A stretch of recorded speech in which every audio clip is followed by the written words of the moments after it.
What is up, guys? EJ here, back with another video, and today it's going to be another top 10 list, my top 10 films of 2007. So let's get started, counting down from number 10. Okay, at number 10 we have American Gangster, directed by Ridley Scott, starring Denzel Washington and Russell Crowe. Very good film about a gangster's rise to power in Harlem, obviously played by Denzel Washington. Very good performance by him, and Russell Crowe as the agent trying to catch him. Ruby Dee was very good, as well as Denzel's mother. I believe she got nominated for an Academy Award for Best Supporting Actress. Very good film. Washington and Crowe are very good together. Some of the final scenes between the two of them are just great. Very good movie. Okay, number 9. A popular film from that year for many reasons, and that is Juno. Of course, directed by Jason Reitman, and featuring the screenplay by Diablo Cody. Very funny movie. Of course, Ellen Page and Michael Cera great as two youngsters who sort of have a little affair, and Ellen Page gets pregnant, and she wants to give the baby away to a young couple played by Jason Bateman and Jennifer Garner. Great cast. I love the parents in this movie, played by Allison Janney, great actress, and J.K. Rowling. What am I saying, J.K. Rowling? J.K. Simmons, sorry. Yes, not the Harry Potter author. Very good actor, J.K. Simmons. Very funny. Him and Janney are just great together. Their interactions with Juno are hilarious. I know a lot of people have sort of gone off Michael Cera because he's sort of done the same type of performance in subsequent films, but he's great in this. The music's great, the banter, the dialogue, obviously written by Cody, is really funny. Juno, just a great film. Okay, number 8, we have Mongol, The Rise of Genghis Khan. Just a fantastic, sweeping epic, great battle scenes, brilliant landscapes. Of course, about the rise of the great Mongol general Genghis Khan. It's directed by a Russian director, Sergei Bodrov, and it stars Asano Tanobu, who portrays Genghis Khan, also named Temujin, in his early life as a slave and sort of leader of warring clans. Just a beautiful film, all in I don't know if Mongolese is a language. It's just called Mongol. I don't know. Just a fantastic film. If you like these type of adventure epics like I do, and based on history, one of history's great characters, Genghis Khan, highly recommend this. I believe it was nominated for Best Foreign Film that year. Just a great film, Mongol, The Rise of Genghis Khan. Okay, number 7, one of my favorite current directors, and that is Zodiac, directed by David Fincher, of course. Fantastic film, starring Jake Gyllenhaal, Mark Ruffalo, Robert Downey Jr., Anthony Edwards, Brian Cox, Donald Logue. Just fantastic film about the Zodiac killer who murdered couples and people in San Francisco in the 70s. A great police procedural and a sort of mystery thriller. The cinematography is amazing, and just a brilliant cast. Just a great film. I love these type of movies. There you go. That's sort of how the DVD looks. Zodiac is one of Fincher's most underrated films, along with Fight Club and Seven and The Game. It's one of my favorites by Fincher. Social Network, of course. Zodiac, just a fantastic movie. Everybody should see this. Okay, number 6, a popular choice, I am sure, and that's There Will Be Blood. Of course, directed by Paul Thomas Anderson. Many consider this his masterpiece, and it's pretty close. I think it's my favorite PTA film. Daniel Day-Lewis, amazing as Daniel Plainview, a sort of vicious and uncompromising oil prospector at the turn of the century. Him and Paul Dano butt heads. Dano, a young preacher, trying to sort of change Plainview. It's just an amazing film. Visually, it's stunning. The music at the beginning, when I first saw it, just sort of blew me away. And those opening scenes when Plainview is by himself prospecting and he falls down the well and breaks his leg and crawls out. All that stuff is amazing. As is the end, of course, with the I drink your milkshake famous line. It's a brilliant film. I'm really looking forward to The Master, which I believe has been pushed back a week. At least it's only opening in New York and LA this weekend, and opening wide on the 21st. Yeah, Paul Thomas Anderson's There Will Be Blood is amazing, and Daniel Day-Lewis richly deserved his Academy Award for Best Actor for this film. Just a stunning performance, and Dano is very good as well. Just a great movie. Okay, number 5. I absolutely love this film, and that's Charlie Wilson's War, directed by Mike Nichols. Fantastic cast: Tom Hanks, Philip Seymour Hoffman, Julia Roberts, Amy Adams, Rachel Nichols. Just a very cool film about a CIA agent. Basically, the funding of the Mujahideen, the Afghan rebels fighting the Soviets during the Afghanistan Soviet War. Just very funny. If you love this type of sort of CIA political thriller comedy, Charlie Wilson's War is an amazing film. Loads of fun. Tom Hanks is great, as is Hoffman, who's always brilliant. Yeah, I just love this movie. Very funny, very sexy.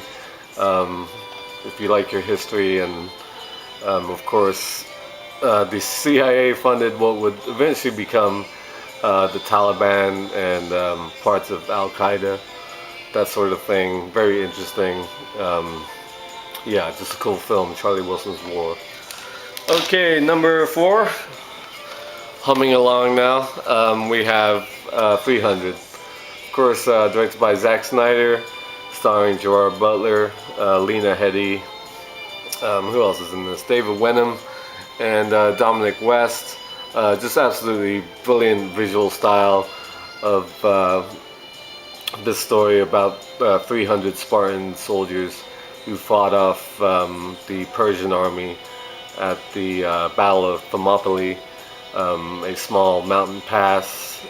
Basically saved Greece from invasion and destruction by the Persians. Just takes liberties with some of the historical facts, but that doesn't really matter. I mean, all these movies made about history have to really do that to make them cinematic, and I just love 300. The visual style, the action scenes, the whole sort of color, the look of the movie, the slow motion stuff, just amazing. Gerard Butler is great as I'm gonna fuck up his name now. King Leonidas, and Lena Headey, very sexy as sort of the woman behind the scenes back in Sparta, going toe to toe with fellow politicians and so on. Just a brilliant film. I love 300. Probably my favorite Zack Snyder film. Actually, I wouldn't say that. Watchmen I probably like a little bit more, but 300 is great as well. Okay, number 3. We have No Country for Old Men, of course, directed by the Coen brothers, who won Best Directors for this film, and it won Best Picture. Just an amazing movie. Josh Brolin, Tommy Lee Jones, and of course Javier Bardem, amazing as the villain of the film. You got Kelly MacDonald as well, great actress. Just a great crime thriller, sort of set out in West Texas.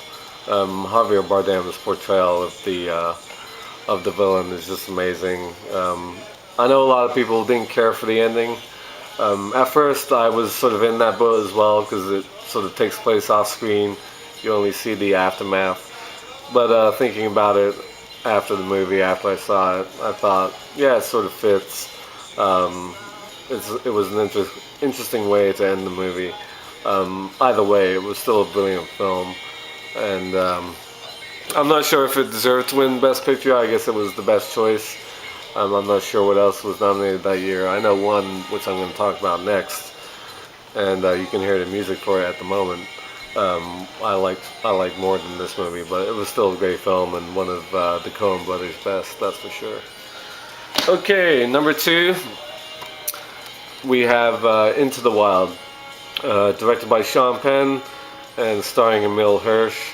About a young man who sort of gives up everything, leaves his family, leaves all his material possessions, and heads out into the wilderness, up to Alaska to sort of live on his own, live off the land. Beautiful and sad and tragic movie. Emile Hirsch is amazing. The settings and the visuals are stunning. I just absolutely adored this movie. Great cast as well, along with Hirsch. You have people like Catherine Keener, Hal Holbrook, Vince Vaughn, people he meets along the way and sort of gets work along the way. And I really love the performance by Jenna Malone as his sister. Some of the scenes with him and his sister are really, really touching and really sweet. Yeah, it's a very sad movie. Great directorial. I don't think it was his debut. It might have been his second film by Sean Penn. Just an amazing movie. The soundtrack by Eddie Vedder is stunning as well. I love the soundtrack to this film. Yeah, very sad. Just an amazing movie. One of my favorites of the decade, in fact. Into the Wild at number 2. Okay, number 1.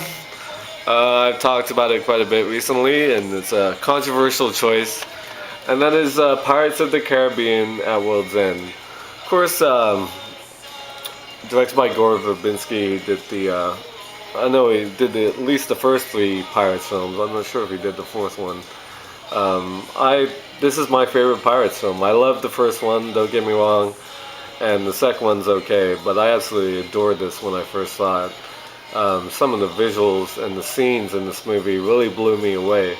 I especially loved the scene where Jack Sparrow and Jeffrey Rush's character meet on the beach, where the Kraken is lying dead, and there's a shot where you see Johnny Depp's reflection in the eye of the Kraken. I love that moment.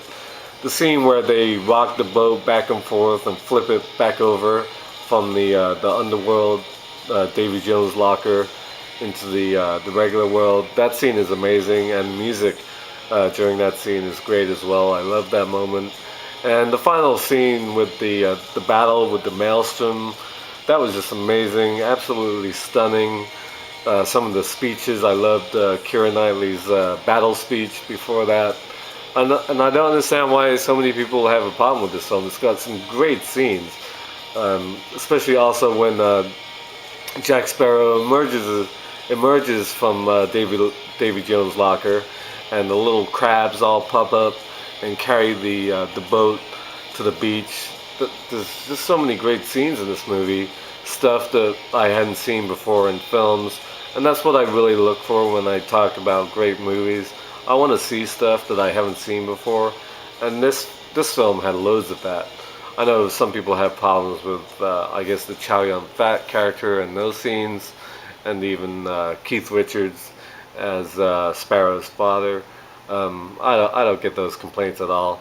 Those are minor ones. This film was amazing, visually stunning, and like I said, some of those scenes I mentioned are just amazing. Of course, great cast: Johnny Depp as Jack Sparrow, Jeffrey Rush, Orlando Bloom, Keira Knightley. And I love the last couple scenes as well. The final scenes with Orlando Bloom and Keira Knightley on the beach, sort of with the sunset. That's a great moment. And of course, the final scene with Jack Sparrow mirroring his early scene in the first movie when his boat sinks. And I thought that would be the end of the series, and I thought it was a great end to the series. And that's why I was sort of very disappointed with on Stranger Tides. One, I didn't really see the need for it at the time, and two, it's probably the weakest of the four Caribbean films. But I just love the third one. I don't care what anybody says. My favorite film of 2007. So there you go. There's my list. As always, thank you for watching and commenting on these videos. I really appreciate it. I love reading everybody's comments, especially TV Girl. I'm guessing a she. She comments on all these videos and gives her opinions on the movies. I love reading her comments. So thank you for watching, as always, and I'll see you next time. Bond. James Bond.